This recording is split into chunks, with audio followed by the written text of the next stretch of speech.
So I'd like to just acknowledge Andrew Bowles and Gary Carr, who are here. You've probably seen them out at the RID booth. Both those guys are two of our officers. Andrew's from the Western Sydney group, and Gary is the coordinator of our Inner West group, the second squad. So before I start, I think it's important that we acknowledge the EPA and their role in the RID squad program, or the RID program. Without them, we wouldn't exist, and I'll come onto that in a little way. So the RID squad in Western Sydney has been running for over 17 years now. It began at Penrith in 1999, and most recently last year we've expanded to a couple of other squads, one in the Hunter Valley Central Coast area, and the one that Bankstown manage in the Inner West. So what is it? Basically, it's a strategic alliance of councils deciding to get together and use the skills that we've got to curb illegal dumping across the particular region that the squad work out of. So it provides a common approach to the issue of illegal dumping, also a professional and coordinated and effective methodology to curb illegal dumping on a wide scale. What we do is basically rub out our council boundaries and pursue the issue on a regional basis. We also provide for a sophisticated approach, employing modern techniques and engaging skills of specifically trained investigators. I keep mentioning the word squads, and there are three RID squads, but there are also two RID programs that are established across the state. One involves the coordination of councils on the south coast from Wollongong all the way down to Bega, and there's a cross-regional group who work between the ACT and councils around the Australian Capital Territory to deal with the issue, but they're more coordinated by one person who brings those councils together to deal with the issues. As I said, it's funded 50% by the EPA and 50% by contributions from the member councils. And that is exactly how it rolls. It's hosted by one council, and staff are employed by that council and then become delegated to work in the other council areas. I mentioned the Sydney squads. The Penrith Council manage the Western Sydney group, and Bankstown now manage the Inner West group. The Inner West came about after Canterbury Council made application to the Western Group to join the Western Sydney RID squad. The management committee, which I'll come to in a minute, determined that it was probably too far to the east, and a conversation between myself, Canterbury and the EPA established the second squad in Sydney. So the host council takes care of all the IT, the HR needs, the normal coming and going of staff issues, and it makes it easier just to having that one central point.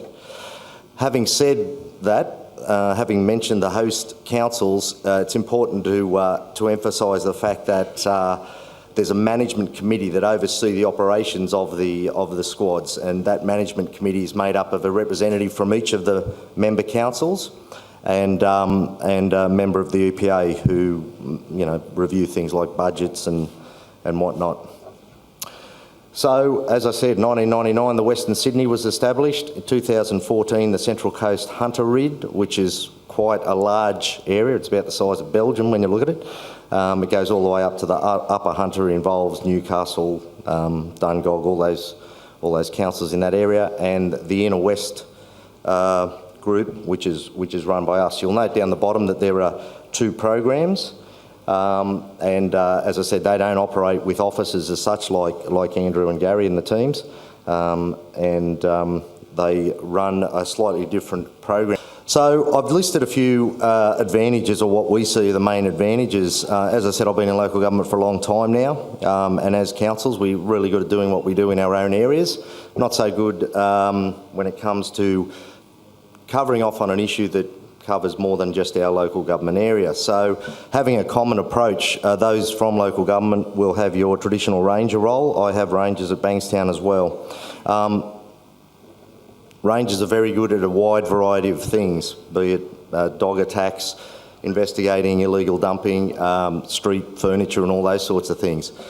But having a common approach by all your surrounding neighbours deals with the issue of organised groups of demolition companies, waste transport companies who are now very sophisticated in what they do. So having a common approach is of assistance, having shared intelligence. Those, again, in local government may remember the famous Dib Hanna case, where Mr Hanna was a serial dumper across Western Sydney. His eventual demise, which included up to $275,000 worth of fines and a potential jail sentence, which, because of his contempt of court, all started from a casual conversation at one of the RID management committee meetings where someone from one council happened to mention something about a particular truck, and another council officer went, "I know that truck." That is how Mr Hanna's investigation happened, and 2 years later he received a suspended jail sentence. So we also employ comprehensive tracking techniques. You may have seen some mulch up there. I was talking to somebody before about the scourge of mulch dumping that's occurring across Sydney. Many of you who don't know about it will probably see a pile of mulch and you think what a good job the council are doing in putting mulch back into the community gardens, and then you'll notice that it never seems to go anywhere. It's because tree loppers are simply taking the money for the disposal fee and dumping it at the local park, quite often in the middle of the day, because all of us generally think, oh, well, it must be council dumping it. That's not the case. It's an organised operation that we are dealing with more and more, and the guys here, if you wish to have a chat to them, can tell you about some of the problems we've had with that. Some of the RID officers have followed tree loppers from the St George area right through Bankstown into Parramatta and up into the Hills area, where quite often they'll dump up there as well. We use cameras. Some councils don't traditionally like to have surveillance cameras. We don't use it if the council doesn't want it, but the guys will go and set up a camera in a particular location, gather the evidence, present it to the council as a brief, and ask them what they want to do with it. Do they wish to prosecute it through a fine or through the courts? And we can do either of that. The economies of scale are a significant point. Bankstown Council is about 200,000 people, Canterbury about 180.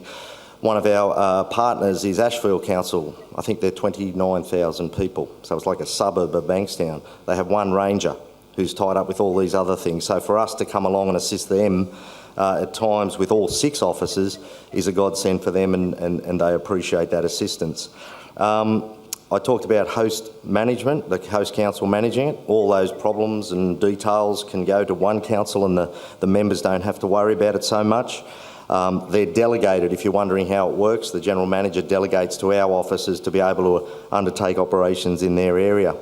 Pooling of fine income is an interesting one. Everyone contributes the same amount of money as a council to the squad. You might think Ashfield's only a small council, why should they pay as much as Bankstown, or we've got a bigger area, or Canterbury?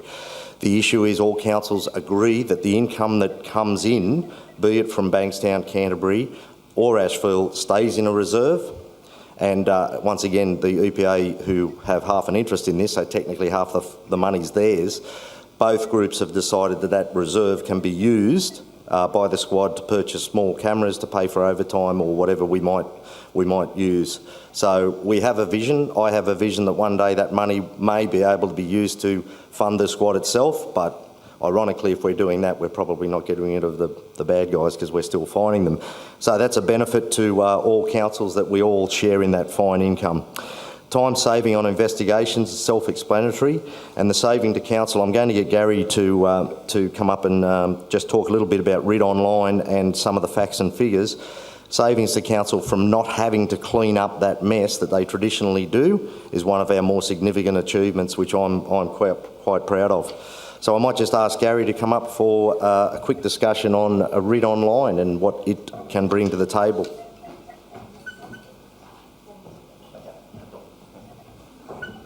Thanks, Darryl. Yeah, look, I just want to speak briefly on the new RID Online that's going to occur shortly, that's been put together by the EPA. I suppose there's no point doing a job if you can't measure what you do. So RID Online will allow councils to be able to do that more effectively. It's going to have a couple of interfaces. One's going to be public and the other's going to be a private. So it's trying to engage the members of the public to get involved in illegal dumping to try and stamp it out by reporting those incidents. And what they'll do is they'll use a smartphone, they'll see a dumping incident, they'll take a snapshot of that, it'll upload where they are if they allow it. And there's 5 screens it'll move through. And then that, if it happens in Bankstown, it'll be forwarded on to Bankstown Council with a number. And then that number will then be generated as a job for RID or for the rangers to go and attend. The private interface is something that councils will be able to use. It's something that RID will use, and it will allow councils to manage illegal dumping where it's happening. It'll allow investigations to input data, look at where it's occurring, look at where we need to task people, times as well. Also, what it'll do, it stores enough information on there so when you need to either go for grants or whatever, you'll be able to extract that information out, which is important. What else is there? It'll have a search function, which is important. It'll search for registration numbers of previously illegal dumping matters that have been loaded onto the system, offenders. So if we've got an offender's name, it'll be on there as well. And it's all come about, I think, because of the illegal dumping strategy 2014-16, and that was the minister wanted to be able to measure what we do, and it's very important. So just looking at the slide there behind me, obviously you can see it's to captures investigation information, shared intelligence, which is important. It tracks offenders and vehicles, statistics. You'll be able to drag them out of the system, and allows you to plan operations and removes duplication.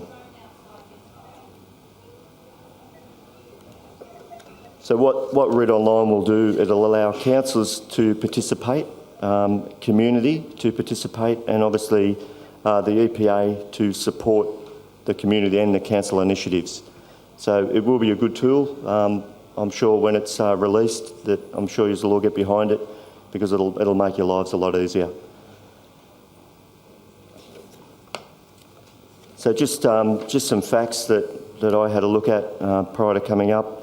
The Inner West 2014-15, we kicked off on the beginning of July 2014. 1636 investigations have been undertaken, and in Western RID, 1906 investigations. These are the penalty notices that have been issued to matters relating to illegal dumping, which they're significant. The fines have been raised, but substantially. And this is something I think that's very important because $336,150 has been saved by the 6 Inner West councils by us having the offenders clean that waste up. And that's a significant saving. What we've done in Inner West, we've investigated 5,197 cubic metres of waste in our short time since we've been going forward, and we've had a 51% clean-up rate, offenders to clean the waste up. So it's a good program, it works well, and it's very good to be part of it. If there's anything else on there, there you go. I'll just hand it back over to Darryl. Thank you.